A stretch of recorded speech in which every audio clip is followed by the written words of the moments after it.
Hey everyone, we are back with our study in Genesis. Today we're going to look at a lot of information, so I hope you have your notebooks ready. We're going to first look at Genesis chapter 24, and this is the narrative with Isaac and Rebekah. Remember that we had the narrative before where Isaac was bound and he was being offered. Well, now we have jumped way ahead in time. Moses has not given us kind of the in-between part here. So we've jumped way ahead in time. And now Abraham is old and he is well on in his years. And he is going to be looking for a wife for Rebekah. So we know, wife for Isaac, and it's going to be Rebekah. We know when we left the last chapter, we see this information about another genealogy. And so I love how God just starts tying everything together. So now we have this new information. We've kind of come full circle because shortly Abraham is going to die, and we're going to then turn all of our focus and we're going to look at the incredible life of Isaac and Rebekah and their children. So now the baton is being passed. He's going to be the one that's going to run this next part. And think about his life, and we're going to see if it comes even close to the faithfulness that was exhibited in the life of his father. Hopefully he'll get close, but we're going to see if there's some information there that helps us see that he is similar to his father, but he's got some unique abilities as well. So let's jump in to the reading of the word. We're going to look at the first few verses here. And as you're doing this, if you want to take note, if you want to kind of keep track of a timeline, maybe look at what God is revealing to you as we're reading the scriptures. So we see that Abraham is well, he is old, and he is advanced in years. The Lord has blessed Abraham in all things, and Abraham said to his servant, the oldest of his household, who had charge of all that he had, put your hand under my thigh, so that you may make a swear to me by the Lord, the God of heaven and the God of earth, that you will not take for me a wife for my son from the daughters of Canaan. That's the land they're living in. He's very emphatic here. The instruction that he's given to this servant, who we think is Eliezer at the time, is very clear. I want you to go. I want you to find a wife, but here's where you're going to find the wife, and here's where you're not going to find the wife. So there is literally no chance to screw this up, because Abraham is extremely emphatic and is extremely specific. But as a good servant, he wants to make sure that he's heard his master very well. He wants to make sure that he has the right information, the right direction, the right mindset of what Abraham is experiencing in his old age. So I love that Eliezer asked for some clarification. He said, well, perhaps this woman may not be willing to follow me. Must I then take your son back to the land from which you came? Abraham said to him, see that you do not take my son back there. The Lord, the God of heaven, who took me from my father's house and from the land of my kindred, the one who spoke to me and swore to me, your offspring I will give you this land. So he's remembering a time where Abraham, he was in his father's house, everything was going well, and then God called him out. And God called him out into something new, into something that was unknown, but God promised and swore that his offspring would inherit the land that he's actually living in. So there's no reason to take Isaac back to his family land, because Isaac is going to firmly stay in this land. But the servant continues. He said, well, if the lady doesn't come, what am I supposed to do? So Abraham kind of clears that up for him. But if the woman's unwilling to follow you, then you're going to be free from the oath of mine that you only must not take my son back there. And so the servant put his hand under the thigh of Abraham, his master, and swore to him concerning this matter. So we see that Abraham is old, but he is also, the scripture says that he's advanced in years. So when we're looking at this particular phrase, when you're looking at it in the actual language of Hebrew, It gives you an indication that not only is he physically old, he has reached a level of spiritual maturity. He has been through a lot with God physically. He's been through a lot with God in the spiritual. He has really seen God move, and he has seen God's hand over everything. And he is now living in that promise of actually seeing Isaac find a wife, and then that next step of your offspring is going to possess the land will come true. He still realizes that it's going to be I had to take a little pause for a second. But we see that Abraham has aged, but he's also spiritually matured. So as we go along our walk, we should have this movement towards God to where we actually spiritually mature and we bear that fruit. So he's very emphatic that he doesn't want Isaac's new wife to come from the people of the land that he's living in, land of Canaan.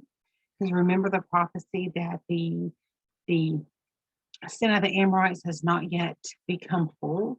So they are still a pagan land, and they're just going to get more and more wicked as time goes by. But we do see something very interesting when we look at the oath.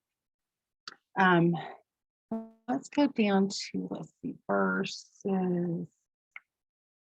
where it says, put your hand under my thigh, that verse, where he's putting his hand under his thigh. He's making this oath, but notice the language here. It says, you're going to swear to me by the Lord, the God of heaven and the God of earth. And if you come down to where it says, where Abraham was taken from his father's house, it says, the Lord, the God of heaven, took me from my father's house. So there's this interesting parallel here where we see that there's God of heaven mentioned, but the God of earth is only mentioned once. So I thought, well, that's just kind of unusual. I've never really noticed that before. So I started digging into what that could possibly mean. And it's very interesting because it says that this is the God of heaven. We all recognize there is a God of heaven. He's there. He's always been there. But the people of the land at the time Abraham was taken from his father's house had not made the God of heaven the God of the earth. They had not been made their personal God in all that they do here on the earth. But he's always the God of heaven. So when Abraham is asking the slave or the servant, Eleazar, to make this particular oath, it's very interesting that we see now he's the God of heaven and earth, because Abraham came into the land. There are people there now who are proclaiming not only God is the God of heaven, but now the God of heaven is also the God of them, the God of the earth. And I thought that was just kind of interesting language there. Some of that we don't always see, but when I saw that, I kind of wanted to pause there. All right, so let's look at a couple of things here. When we see that he left his family in Haran, do you think the people at that time, the land of Haran, do you think they have become believers like Abraham? Maybe they have come into some type of faith. I think this is an interesting thought as well, because we see that where Abraham is living, there are people of faith. Even people in the land are people of faith. Remember, I think his name was Mamre and Eshcol, the people of the land. So I think it's interesting that we see him instructing Eleazar, don't go to the land and find my son's wife. Go to the family that I've left in Haran. So I kind of think that some of the people in Haran have become faith. They have become believers in the God of heaven to be their God of the earth. But let's see what happens when we actually see Eleazar take his journey, because he's going to take a very interesting journey. He is completely responsible for the task of finding a wife, which is huge. But I love how he has made sure exactly that he has heard from his master what he should be doing. I like that picture because we, as servants of the Lord, the God of heaven and the earth, we should always make sure we understand the Lord fully when he sends us out on a task. So let's look at the next few verses. We had a word study here. We are supposed to do a word study on oath or swear. And it's interesting that in this particular passage, this is the first time we see the word oath. So this is where we need to make all of our definitions fit when we see the word oath or make an oath, something along those lines. So let's see if we can find out some information about the servant and his journey, because it's going to be a very interesting journey. And let's take a look at the next few verses. I think these are verses 10 to 14. Okay, so here we see that the servant is continuing his journey. He has arrived there in the city of Nahor, and he has 10 camels with him, and he departed taking all sorts of choice gifts. He had plenty of things that he was going to use as a dowry, but he's also going to give gifts to the family themselves. So he has these 10 camels, and he has come to like the center of town. He has this area where there is a city well, and this is where they come and they draw all their water. So he's there. It's the evening time, and this is about the time of the day because it's cooler, where the ladies are going to come out and draw water for their family. So he stands here and he is praying. And what I find fascinating is that he's praying to a God that he may not even know as God. But he's praying on behalf of his master, Abraham. And he says, "Oh, Lord God, you're the God of my master, Abraham.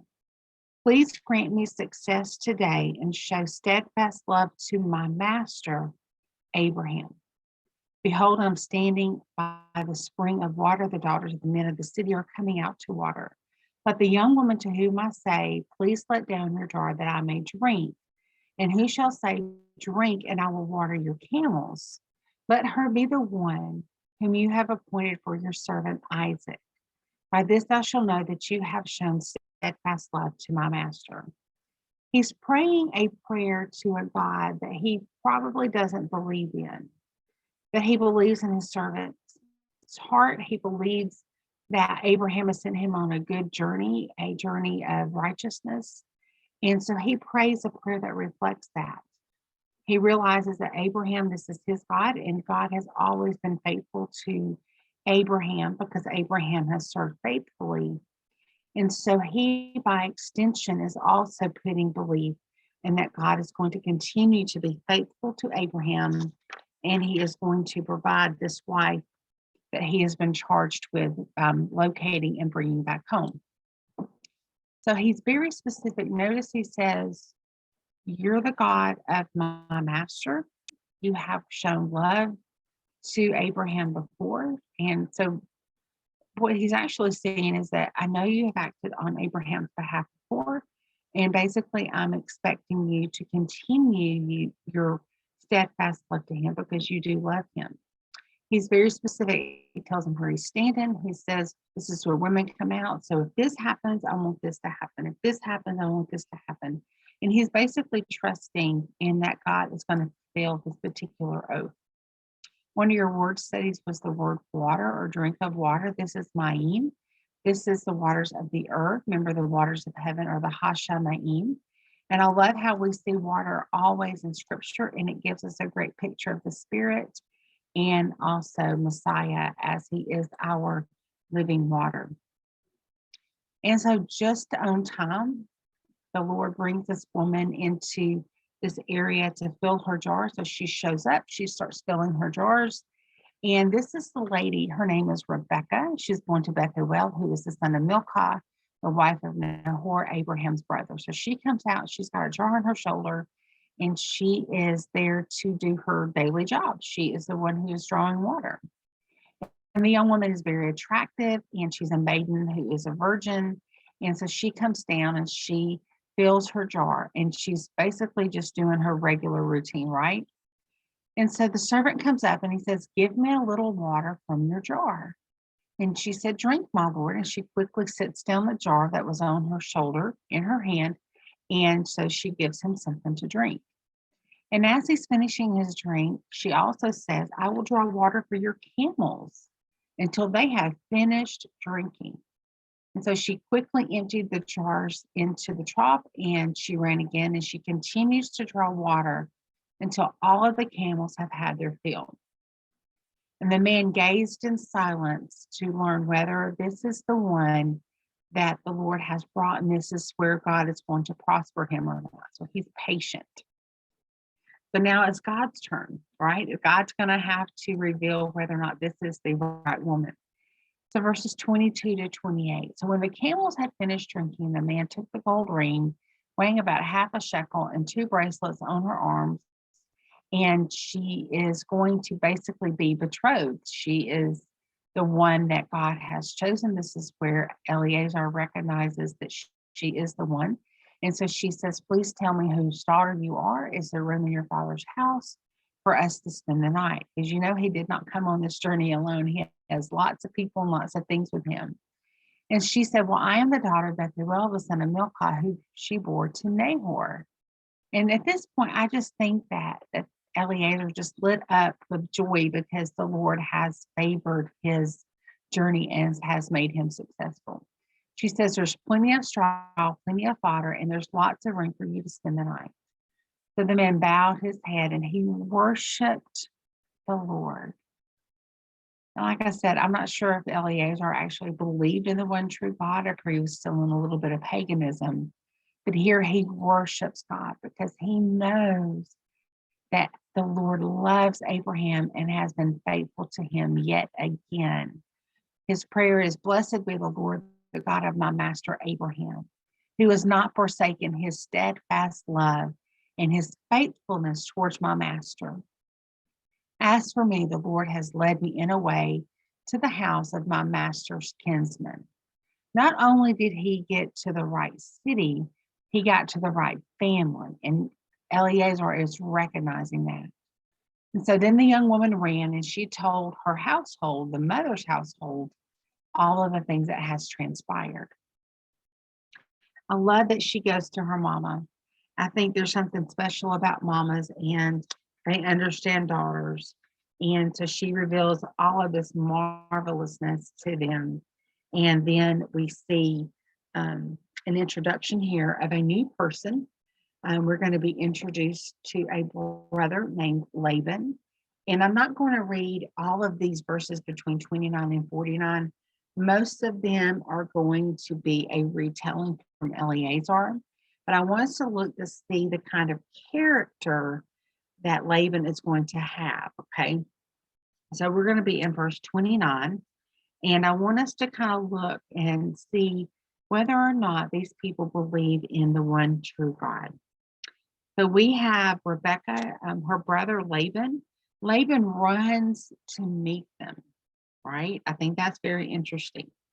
So he runs, and I think he's kind of been one of those people, you know, Mrs. Kravitz in this the sitcom Bewitched, you know, where she's always looking through the door, always looking through the window.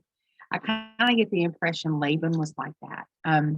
He comes out, he sees that his sister has these this jewelry on, this jewelry that recognizes that she is intended to be a wife of someone. And these are not cheap people that have come calling. Isaac is very wealthy. Abraham is very wealthy. And I think Eleazar and all of the things that he brings has gotten Laban's attention. Because I kind of get the impression Laban is a kind of possession kind of guy.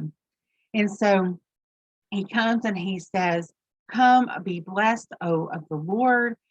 Why do you stand outside? We have prepared a place for you. So they come in and they unharness the camels. They give the camels something to eat. The men get their feet washed. And so before Eleazar even eats, he says, I have to just tell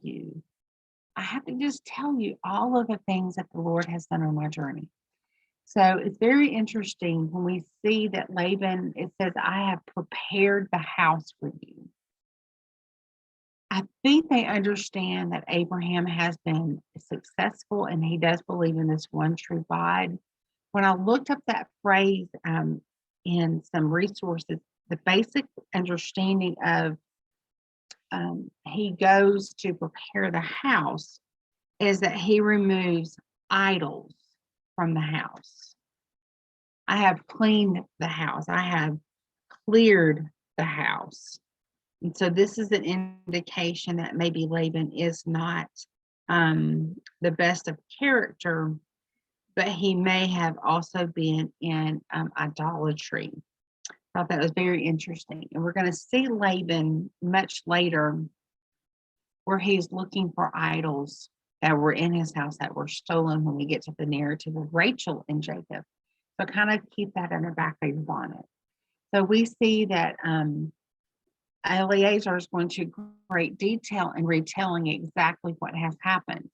And he is trying to give a picture of who Abraham and who Abraham represents, and that he's honorable and God has sent him on a journey, and this journey has been fruitful, and this journey has produced hopefully a wife, if she agrees, to that of Isaac. And so he is asking, let me find that verse real quick.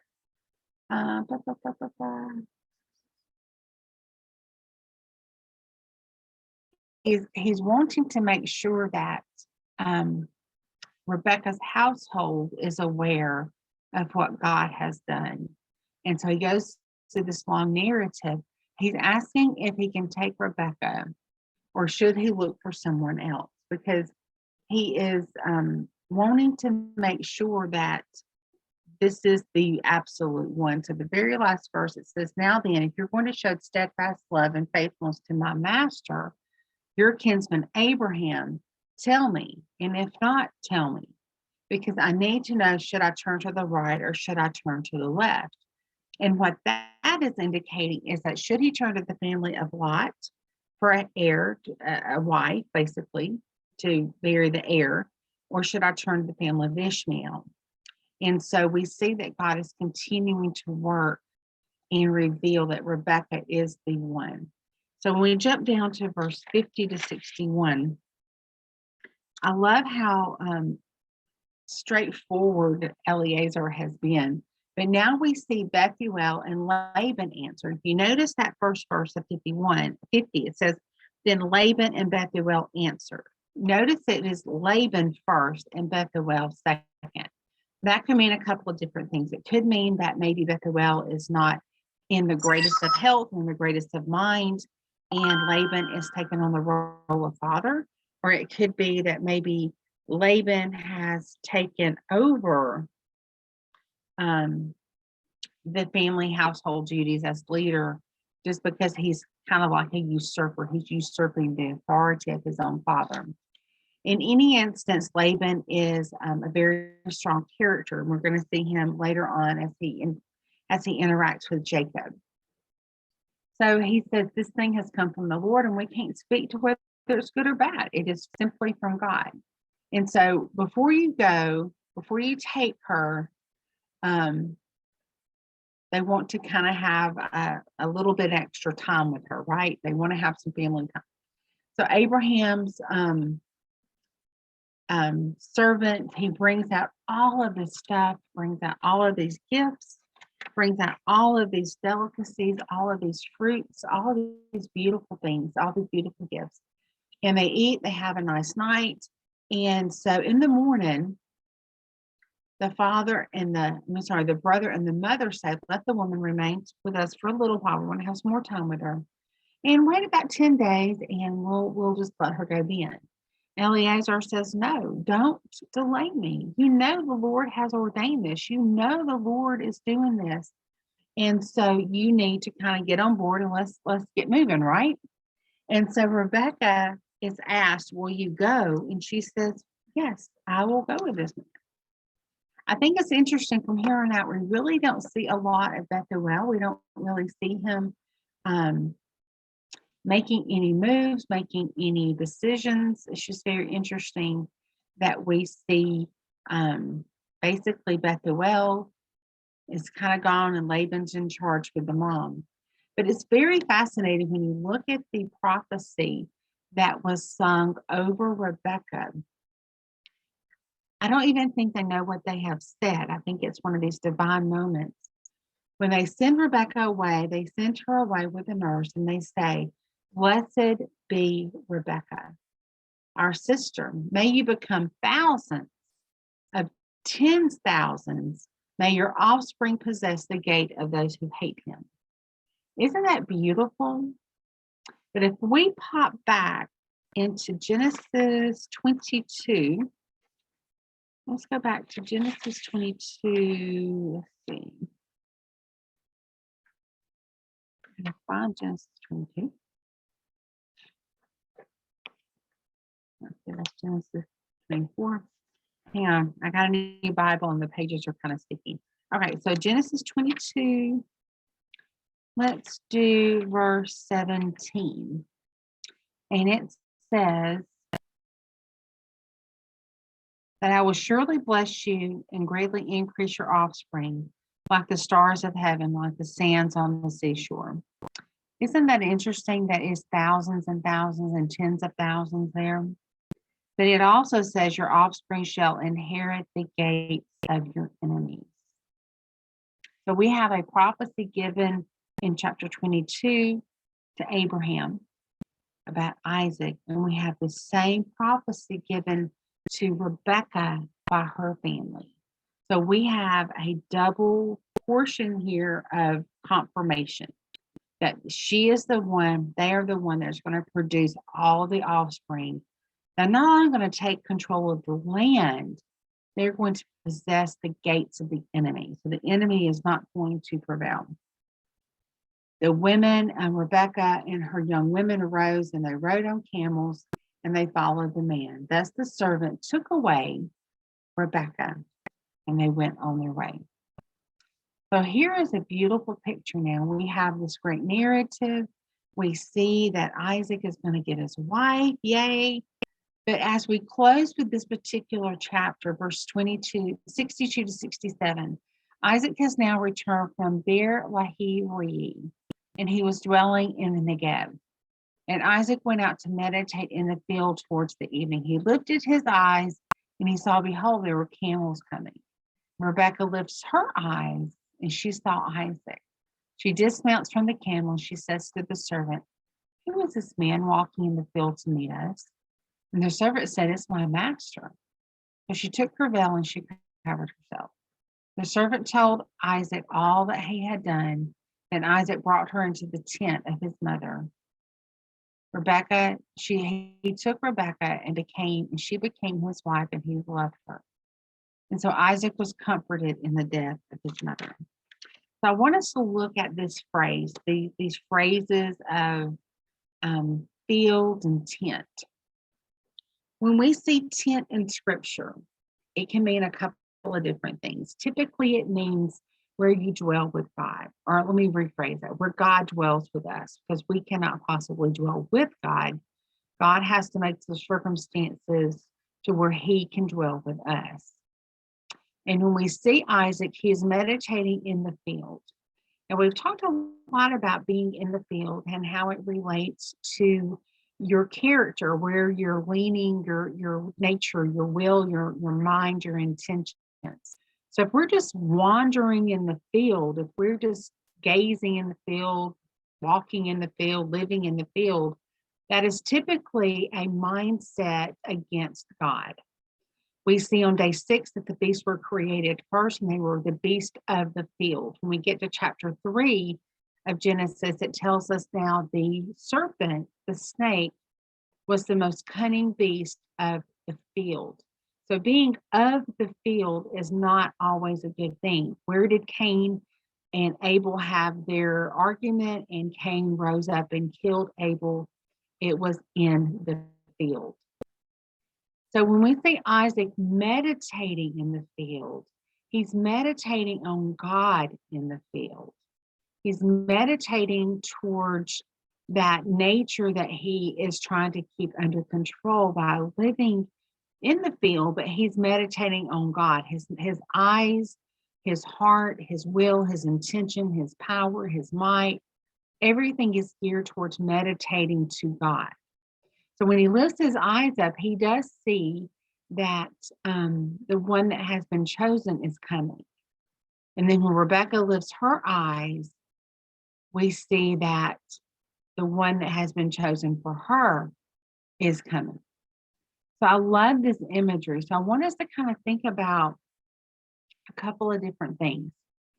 When we see someone lifting their eyes, remember that is an indication that they're not only looking in the physical, but they are listening to things in the spiritual. Okay, we have physical eyes, we have spiritual eyes. God has given us a spirit. We have a soul that is us, but we have a spirit that belongs to Him. And so they are connecting both the physical and the spirit together. When they see each other, they realize something is particularly different and particularly unique. Okay, sorry about that interruption. But I want us to also look at what it means when we see Isaac and Rebekah here in the field together. So I want you to kind of open your eyes and kind of go with me in like your imagination. So imagine that you have this beautiful field and you see a man in the field and he is there waiting and he's praying and he's just waiting so patiently. And then he lifts his eyes and he sees the bride coming. He sees a picture of this woman that has prepared herself. Notice that Rebekah covers herself like a bride would. So the image that we see here when we see Isaac, we see a picture of the king in the field waiting on his bride to come. This is a picture of the Lord waiting on us. The Father has sent the Son to the field to wait on his bride. And at the right moment, the bride that the Father has chosen will arrive. She will be adorned. She will be a virgin. She will be spotless and blameless before the King. So when we see this picture of Isaac in the field, it is a beautiful picture because where does Isaac and Rebekah end up? They end up in the tent, which is a idiom for being in the place where God dwells. Only through the Son, only through the King who's waiting in the field, can we be that adorned bride, that bride who is ready, who has made herself ready, who has said, yes, I'll be ready. And so he takes her into the very presence of the Lord, because the only way we see the Father is through the Son.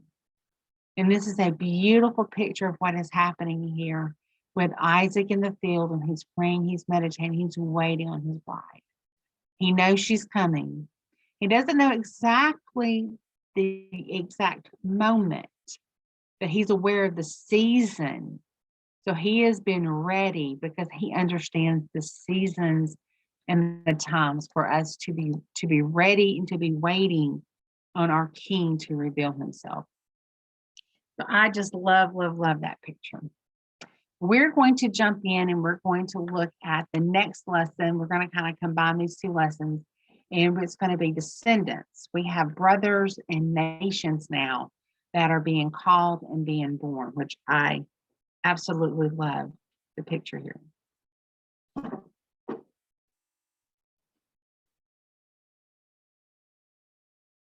Okay, so now we have come to chapter 25. We've seen just about the end of the Abraham story. We're going to see a lot more things happen with the next set of sons that are going to be born. And through these sons, we're going to see the beginnings of God's people, but we're also going to see who their enemy is. So now we have a people who are going to be identified as the enemy of those that belong to the Lord. So as we open with this particular chapter, kind of keep in mind of where God is going to reveal his people, but now he's going to reveal those people that are going to come out of the same woman. We're going to have two nations here being born. So start thinking about where is God driving this narrative and what lessons is he asking us to kind of find if we have this similar spirit in us and where we can continue to be faithful and not act on those fleshly desires, and we can still pursue God with that singular vision. And so Isaac is going to be our focus for a little while, but here in this story, we're going to be introduced to two new people, and we're going to see that they are going to be the ones who are going to carry on this future lineage, both in the physical and in the spiritual. So we open with chapter 25. Don't you love Abraham? Abraham is quite old at this point, but he finds enough energy to find another wife. We are introduced to Keturah, and she bears to him Zimran, Jokshan, Medan, Midian, Ishbak, and Shuai. We have Jokshan is the father of Sheba and Dedan. The sons of Dedan were Asherim, Letshashim, and Lemonim. And the sons of Midian were Ephah, Epher, Hanok, Abidai, and El-Da'ah. And these are the children of Keturah. Notice that it says these were all of the children of Keturah. God is being very precise here in getting us to understand that these are not the children of Hagar. These are not the children of Sarah. These are only the children of Keturah. And we see this phrase that Abraham gives all that he has to Isaac. He had already done that when Eliezer went to find him a wife. One of the things that he took along was a deed. This was like a will type document that showed that when Abraham passed away, that everything would come to his son Isaac. It was there to kind of sweeten the pot for the dowry. But now we have this phrase where, but to the sons of his concubines, Abraham gave gifts while he was still living with them. He sent them away, and they went eastward to the east country. So let's look at this word of concubine. We see that Keturah has 16 descendants that have been produced. None of these are going to be the son of promise. These are also going to be sons who possibly get a gift of some point, but they are not going to get an inheritance. The only one who gets an inheritance is going to be Isaac. Ishmael does not get an inheritance. Only Isaac gets the inheritance. He also gets the first son blessing, and he also gets the birthright blessing. But here we see that there's concubines. So I had always thought that this phrase meant a wife or a mistress, but it is the word pelegesh, number 6370 in Strong's. And it is not necessarily a female that a male has been intimate with, kind of like the traditional thought that I have always had. It actually means a female who is single for some reason. She has had children either by another man or other men. Perhaps maybe she was enslaved in some point. But she is the one who is left uncovered. And being a female who is single and children at this particular time in history, it was not a good thing. So a man, often with influence and power and wealth like Abraham, would have taken his women into his tent, into his house, and would have been a provider for them, but only in the physical. They would not have had a sexual relationship at all. So these would possibly be women that he has come across in his journeys. It could also be women that have come to his notice they're living in the land. But this necessarily would not have meant a concubine was a mistress. This would have been a woman that he would have treated like a daughter, but definitely not a wife or a mistress. So he gives gifts to these ladies and their children, and then he sends them away. We really don't see anyone listed here as the father. When we see Abraham's sons, we always see that he is a son. He is a father over so-and-so, a father over so-and-so. So this doesn't give us any indication that these are his children or his offspring in any shape or fashion. So when we move into the next little set of scripture, 7 to 11, we see that Abraham dies at 175 years old. He has 8 children in total, but only Isaac is the promise. And he makes that distinction over and over in the scriptures. We see that Isaac and Ishmael, they go and they bury the father in the cave of Machpelah. This is where his wife Sarah has been buried. And Isaac and Ishmael seem to have some type of relationship, and they bury the father together. And after the death of Abraham, God blessed his son Isaac, and Isaac settles near Beer Lahi Roi. In the next set of verses, verses 12 to 18, we see that we have a little generational thing going on. We have a Toldot, and it talks about the generations of Ishmael. So it lists all of the ones who are coming from Ishmael, and they have 12 princes and tribes listed. And it says that Ishmael lived to be 137. He breathed his last, and he literally died at the feet of his people. I think it's interesting that God takes Ishmael after Abraham has died. I kind of think that is significant. Maybe it's saying that the only reason Ishmael had life was because he was being blessed by being the son of Abraham, whom all blessings came to. Ishmael dies, and his people settle in the east of Egypt near Syria in the wilderness of Sher. So now we have Ishmael taken care of. Abraham has passed on.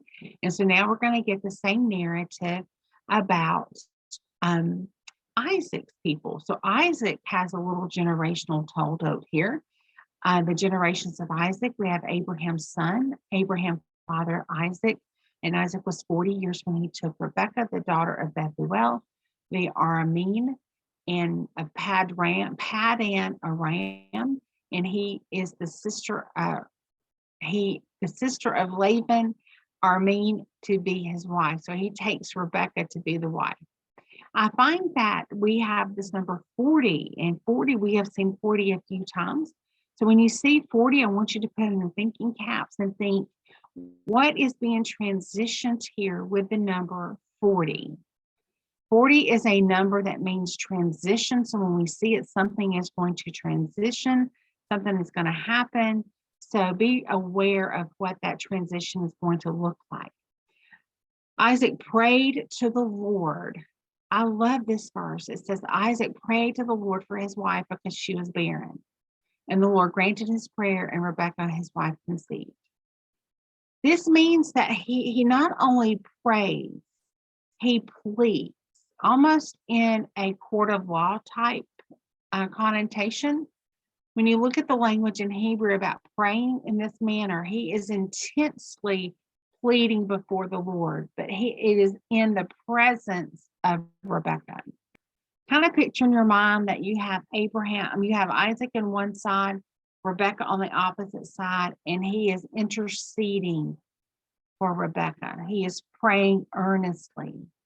After 20 years, he finally receives a son, maybe two. So let's see what happens with this birth, because he is going to be the father of these two different peoples. And so as Rebekah is being pregnant and she is going through her pregnancy, she realizes there is something happening in her body. She realizes there's a struggle. There is an intense struggle happening, a war of sorts.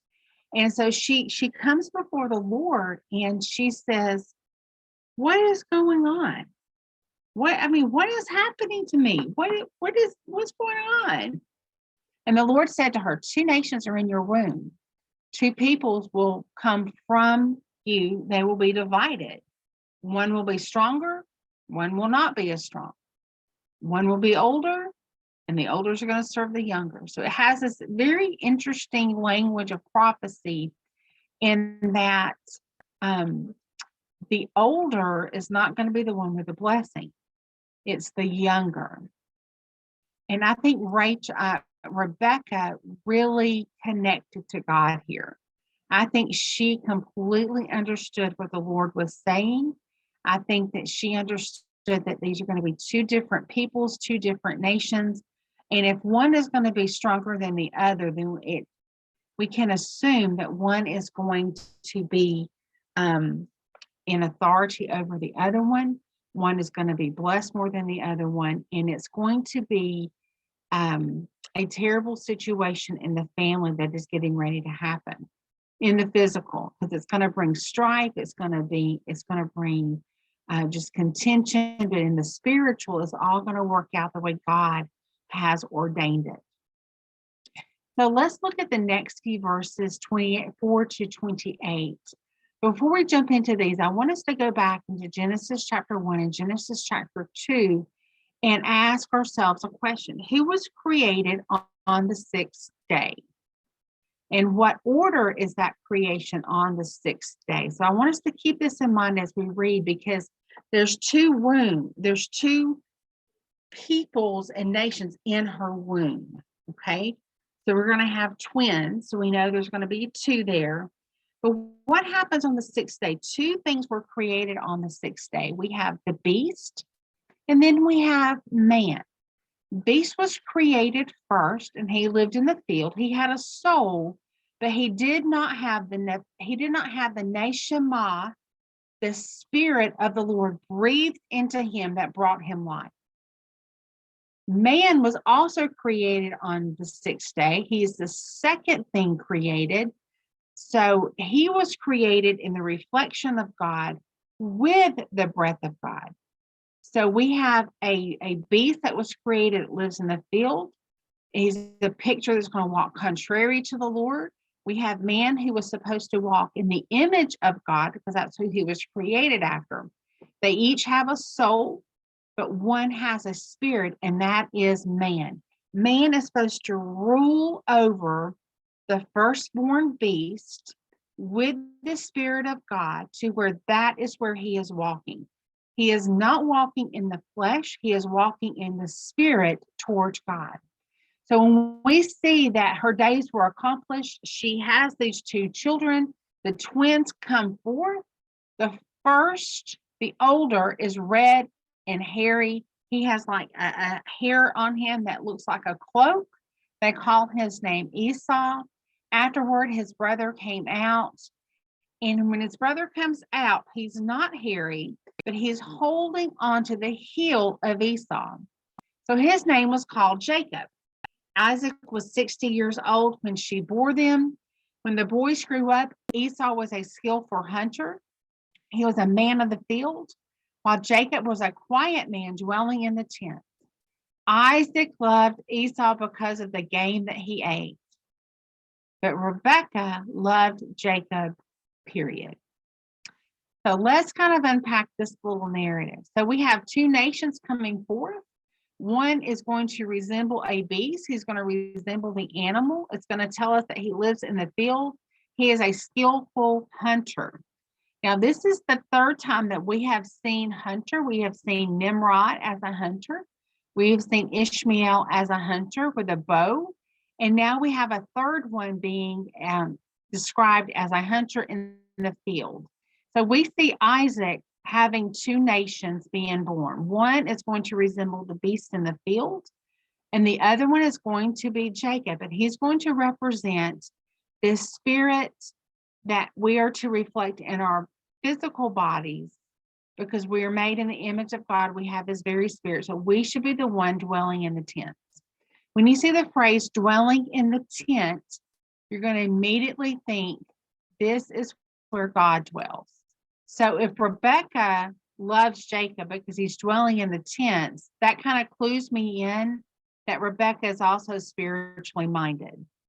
And that doesn't mean that she can't make mistakes, but she's more spiritually minded, and Isaac seems to be more physically minded because he loves Esau, who ate of his game.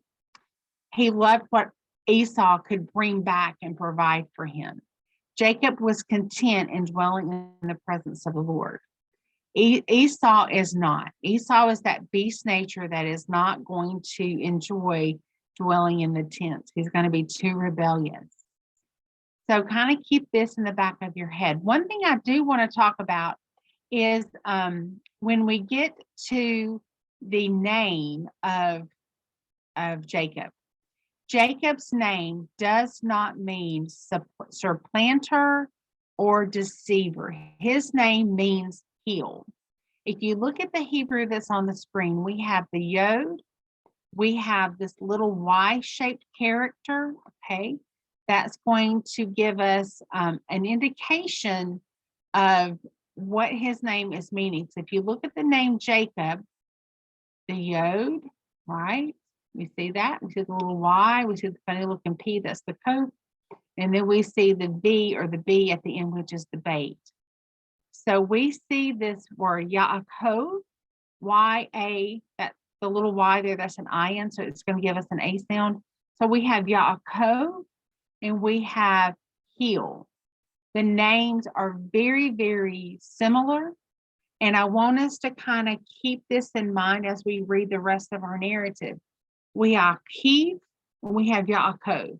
Yaakov is the name of Jacob. It comes from the same root as the word heal, the Yaakov. So we see that this is going to mean heal and only heal. This doesn't mean that names can't be reflective of only good things or only bad things. We do have a nature that even though Jacob means heal, he's also going to have opportunities to not be such a good guy or be a great guy, just like everybody else with the names. So I kind of want to dispel that myth of Jacob's name being deceiver. It does not mean deceiver. It means simply heal. But when we look at the word heal, heal is a very powerful impression of the word authority. When Isaac when Rebekah is giving birth, Esau comes first, but right on his heel, we see a picture of Jacob trying to pull back Esau, trying to take over, take authority, take his rightful place over Esau. Even in the womb, we see this struggle. So we come back to our chapter and we look at verses 29 to 34. We see that Jacob is in the tent. He has been dwelling with God. Esau comes from the field. He's exhausted. How many of us know when we live against God's principle, it makes us exhausted? When we dwell in the tents, even though we may be physically exhausted, we have a spiritual refreshing that happens. So once when they are at the house, Jacob is cooking. Esau comes in. He's exhausted. He declares that he wants some of that red stew right now. I'm exhausted. I'm getting ready to die. I am so hungry, and I want that stew now. Very much of the flesh, very much of that beast nature. Interestingly, the word Edom is going to come into play here, where we see the word red. So we know Esau is going to produce red people, or the Edomites. Jacob says, well, sell me your birthright now. And Esau said, I'm about to die. This thing doesn't matter to me. I'm about to die. It has no purpose. And so Jacob says, well, swear to me now. And so he did. Esau sells Jacob his birthright for a bit of stew and bread. He ate and drank. He rose and he went his way. Esau despised the birthright. So let's look to see what this birthright actually is. This birthright is your spiritual inheritance. This is what God gave Abraham, and he's passed it down to Isaac, and Isaac is getting ready to pass it down to his son. Only one of them can get it.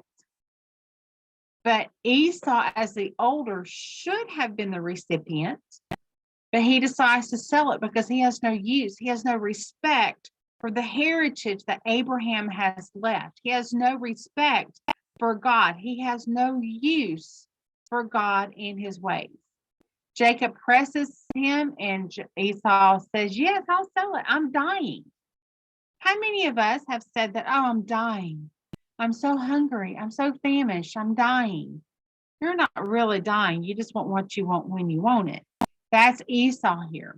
When we no longer value the things of God, the ways of God, we lose access to the blessing and the protection of God. In this one moment, it fulfills prophecy, and an entire nation is lost. The Edomites as a whole never come into faith, and therefore they never received the blessings of the Lord. So now in chapter 26, we kind of have a break right here. We have a little interlude. We see that there's a famine in the land, and we're going to see a very similar circumstance happen. We're going to see in chapter 26, we see Abimelech come back. We see a couple other things that are very familiar. And so we are kind of reminded of the things that Abraham and his exchange with the wells and the Abimelech and Pichol and all these other people. So we see that Isaac is on a journey because there's famine. He's going to move down to Egypt because there's always food in Egypt, it seems. And so he's going and he's traveling through Gerar, and the king of Abimelech is there. Remember, these are the Philistines. The Lord appeared to him and says, don't go down to Egypt. Dwell in the land which I'm going to show you. Similar to Abraham, right? Sojourn in this land, I will be with you. I will bless you. For to you and to your offspring, I will give all of these lands to you. I will establish the oath that I swore to your father Abraham. So this is a reminder of the heritage, a heritage that is being passed to Isaac. I will multiply your offspring. Do everything I tell you to do. Be obedient because your father was obedient, obeyed my voice, my charge, my statutes, my commandments, everything. And when you do that, Isaac, I will continue the covenant with you. And so Isaac settles in Gerar. And of course, obviously these men do not marry ugly women, right? She is so beautiful. He thinks in his head, my wife, she's pretty good looking. And if I travel through this land, they're going to kill me because they want her. He doesn't actually say anything. He's thinking it. So when he has been there for a long time, Abimelech the king, he comes out and he sees Rebekah and Isaac in kind of an intimate type scenario. So Abimelech raises up, he calls Isaac, hey, wait a minute. You said that she was your wife. She confirms it. You are killing us here. You're setting up circumstances that people are going to come in, take your wife. Then you're going to bring all this guilt on us because she's not your sister. She's your wife. And so Abimelech, he makes his proclamation that no matter who you are, you cannot touch this man and you cannot touch this woman. He realizes that they were this close to breaking God's law and death would have followed. He remembers either this is the same Abimelech or it's someone that is the next in line because Abimelech is a title. At the least, somebody's remembering what happened when Abraham came through with his good-looking wife, right? And so he wants him to basically have this proclamation, no one can touch you, no one can touch her, and y'all just kind of go and live your life. Well, now we have a very fascinating passage of where Isaac is sowing in the land. He has reaped in that same year in the land of famine. He has reaped 100-fold, and the Lord blessed him. He became rich. He gains more and more and more until he's very wealthy. I do not think that Isaac disobeyed God. I think this was the plan from the beginning. I think it was a plan from Abraham, because when we see Abraham doing the same thing with Pharaoh and Abimelech, God blesses. And God's not going to bless them if they are not doing his will. And I think this is a protection of the man and also Isaac or Abraham, whichever story you want to look at. But I think these were protections in place. And I think this was a way that God made a way to reveal who he was in a land that was hopefully going to come to faith, but they never would, because these are the Philistines we're talking about. And so the Philistines had filled up all of the wells with dirt. All the wells that Abraham dug, all of those wells that produced water and blessing, they covered up with dirt because they did not want God's blessing. I guess they didn't need the water. Maybe they had other sources, but they refused to participate in the blessings of God. And so Abimelech says to Isaac, y'all get away from me. You're too mighty. You're too powerful.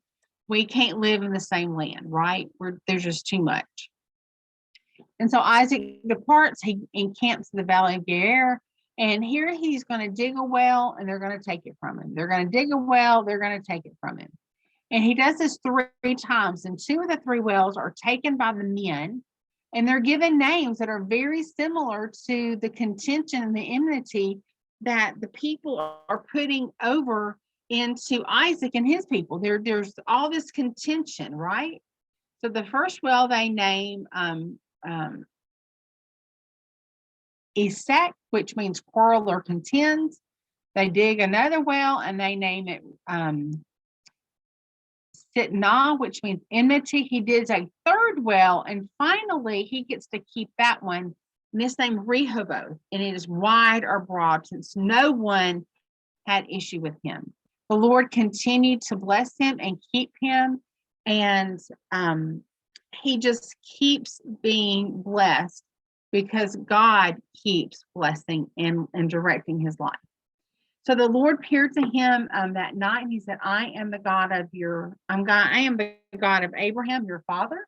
Fear not, for I am with you, and I will bless you and multiply your offspring for your names, for your servants.